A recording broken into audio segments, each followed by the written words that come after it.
I'm Johnny Mac with your daily comedy news. Two dark stories to kick off the podcast. But first, let's do a little silliness. Jim Gaffigan spent Christmas Day at the Magic Kingdom at Walt Disney like Jesus would have wanted. Jim added, "Wow, that was a mistake. That was a bad idea. And I know people love Disney, and I want you to hear this.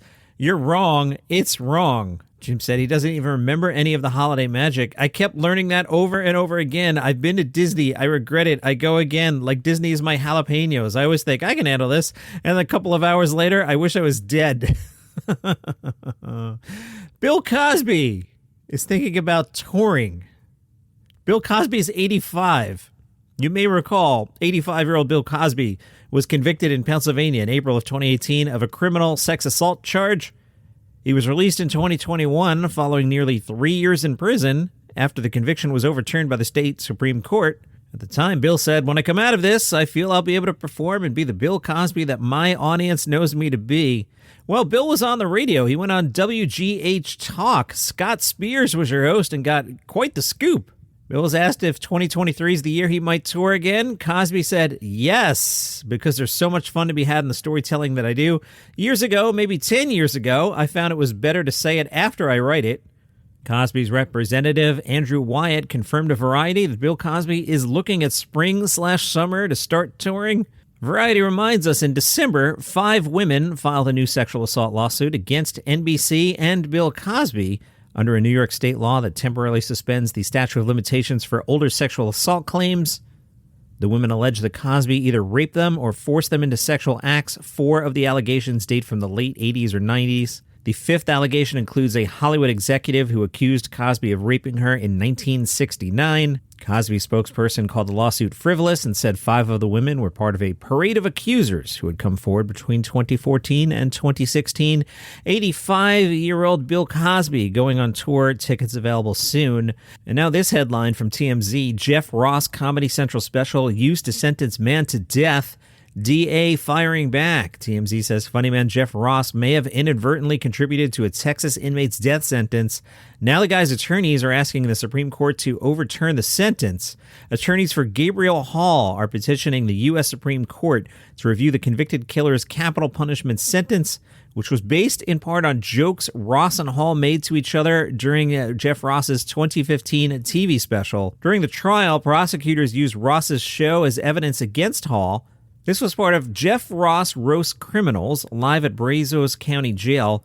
There's a 17-minute segment in which Ross mocks Hall's appearance and jokes about his race. During the exchange, Hall made a series of jokes which prosecutors used during the penalty phase, which they said showed Hall had a lack of remorse for having committed capital murder. As a result, Hall's lawyers say the jury voted to put Hall to death. Man, that's all pretty heavy, so let me see what I got here in the hopper to dust that off. Hey, Weird Al, Star Trek or Star Wars? What a segue, Johnny Mac. Weird Al said, "You're going to get me in trouble, but since I've written 2 big Star Wars songs, I'm going to have to go with Star Wars. I've made Star Trek references. I almost wrote a Star Trek song for the last album. Instead of Let It Go, I was going to do Make It So. But then I did a Google search and found out there was already a parody like that. That's the problem with the YouTube age. There's no idea that hasn't been done before." The AV Club said, "Al, you've had huge hits. You've written best-selling books. You've played sold-out concerts. You've made a biopic parody. What's next?" Weird Al said, "I don't think there's anything I'm itching to try. I feel very fortunate I've been able to do everything in my life that I've ever wanted to do. I'd like to do more of what I've been doing. If this movie does well, maybe I'll get an opportunity to do more movies. That'd be amazing." In terms of what I haven't done before, doing a Broadway musical has always been on my bucket list. I don't know if that's something I'll be thinking about in the near future, but that's uncharted territory. Weird Al the musical, I'll be there opening night. I'll be there in previews, actually. I'd love to continue doing what I've been doing and hopefully do it better as time goes on. Man, I still got the shakes from the first half of the podcast there. That Weird Al story wasn't scheduled for today. I pulled that out of the document just to get rid of the heebie-jeebies from the Jeff Ross and the Bill Cosby stuff. Whew. The Interrobang did 10 innovators who changed comedy in 2022. Now, what's interesting is the URL says 11 innovators who changed comedy in 2022. Why the change? What's going on here? Are there shenanigans? Who knows? Let's take a look at the list. I actually skimmed this list before recording. It's a very good list. Number 10, which is not 11, 10, the National Comedy Center reimagines the tribute show honoring Johnny Carson. How do you honor a man who's been honored hundreds of times? How do you put on a show that pays homage to Johnny Carson? You could have a panel or a conversation with someone close to him or a live documentary using clips. All those would have been great, but they've been done before and will be done again.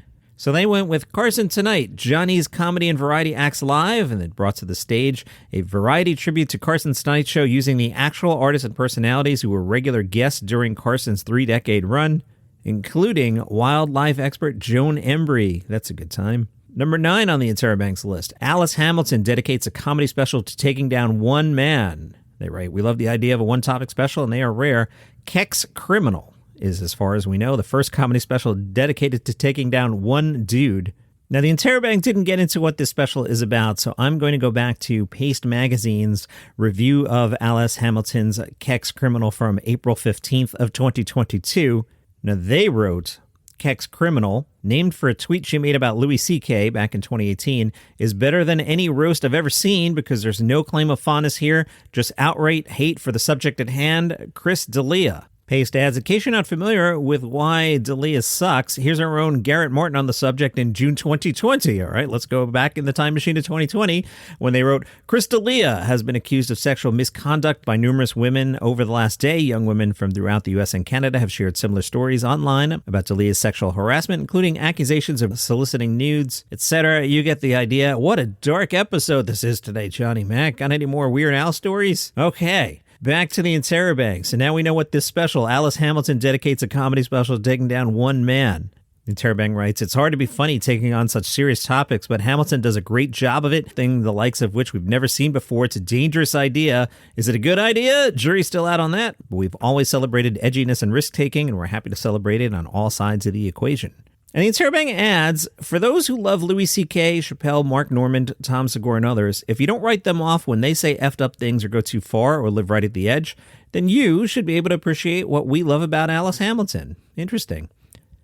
Number 8, Howie Mandel, JFL Proto, and Andy Kindler surprised just for laughs with hologram Andy Kindler. Was it cool? I'm not so sure that was cool. Number 7, Norm Macdonald leaves behind a very special special. That was a lot of fun. Number 6, W. Kamau Bell creates an outside-of-the-box documentary called We Need to Talk About Cosby. Yes, we did that already in this podcast. Got anything happy today, Johnny Mac? Number 5, Tenacious D stays so tenacious. 4, Gillian Keeves remind us sketch shows can be thrilling. The Interrobang writes, 2 years ago, we honored Andrew Schultz for changing the game with self-produced comedy specials. Last year, we honored Sam Morril for bringing the self-produced documentary mainstream. Louis C.K. pioneered sidestepping mainstream distributors and promotion by offering comedy for purchase on his website. And this year, Shane Gillis and John McKeever bring those principles to sketch. Gillian Keeves, the special, reminds us why SNL was a comedy tsunami when it debuted in the 70s and how valuable sketch comedy can be to disrupt and provide legit social commentary while being fun as F to watch. Number 3, Nathan Fielder ups the game for reality comedy. I've seen a lot of buzz just in the last week about The Rehearsal. I haven't seen it. I haven't met anyone who's seen it. Now, I'm not claiming that this is the Bob's Burgers. It clearly exists. I just haven't met anyone who has seen it, which is a different topic than Bob's Burgers. I'll ask you 2 questions. 1, have you ever seen Bob's Burgers? No. Number 2, have you ever met anyone who's seen Bob's Burgers? No. Kind of weird, right? It's been on for 15 years. Number 2, Kate Berlant and John Early reinvent the comedy duo. Been a decent amount of buzz on the comedy blogs about that one. And their number 1 comedy innovation of the year, George Carlin's American Dream, elevates the comedy montage. That was my favorite comedy-related thing of 2022, so that's a good one there. All right, so there's been all this horrible stuff on the podcast today. I'll leave you with this. There's a Facebook group. It's called People Who Kind of Look Like Adam Sandler, but aren't Adam Sandler.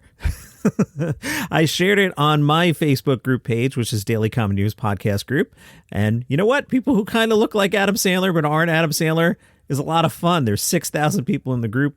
So if you don't want to think about Bill Cosby and people on death row and horribleness, people who kind of look like Adam Sandler but aren't Adam Sandler. That's your comedy news for today. Follow the show for free on Apple Podcasts, Spotify, YouTube, wherever you get your shows. See you tomorrow. All right, here's the pitch. 5 stories, they're all good news. It's called 5 Good News Stories. No negative news, just good news. Nice, easy way to start your day. Hopefully a smile. Hi, I'm Johnny Mac, host of 5 Good News Stories. You get the premise? There's 5 stories, and they're all good news. It's the number 5 Good News Stories. 5 Good News Stories. Follow the show wherever you get your podcasts.